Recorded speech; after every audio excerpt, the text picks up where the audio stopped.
வெளிப்படுத்துதல் 1:18 சொல்கிறது, இதோ சதா காலங்களிலும் உயிரோடு இருக்கிறேன்.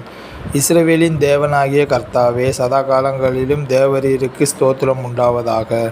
உன்னதமானவருடைய பரிசுத்தவான்கள் ராஜரீகத்தைப் பெற்று என்றென்றைக்குமுள்ள சதா காலங்களிலும் ராஜ்யத்தை சுதந்தரித்துக் கொள்வார்கள். அப்பொழுது வானத்திலும் பூமியிலும் பூமியின் கீழும் இருக்கிற சிருஷ்டிகள் யாவும், சமுத்திரத்தில் உள்ளவைகளும் அவற்றில் அடங்கிய வஸ்துக்கள் யாவும் சிங்காசனத்தின் மேல் வீற்றிருக்கிறவருக்கும் ஆட்டுக்குட்டியானவருக்கும் ஸ்தோத்திரமும் கனமும் மகிமையும் வல்லமையும் சதா காலங்களிலும் உண்டாவதாக என்று சொல்லக் கேட்டேன். இதோ தேவன் என்றென்றைக்குமுள்ள சதா காலங்களிலும் நம்முடைய தேவன் மரண பரியந்தம் நம்மை நடத்துவார். கர்த்தர் சதா காலங்களிலும் அரசாளுகிறார். சீயோனே, உன் தேவன் தலைமுறை தலைமுறையாகவும் ராஜரீகம் பண்ணுகிறார். அல்லேலூயா. இஸ்ரவேலே, கர்த்தராலே நித்திய இரட்சிப்பினால் இரட்சிக்கப்படுவான். நீங்கள் என்றென்றைக்குமுள்ள சதா காலங்களிலும் வெட்கப்படாமலும் கலங்காமலும் இருப்பீர்கள்.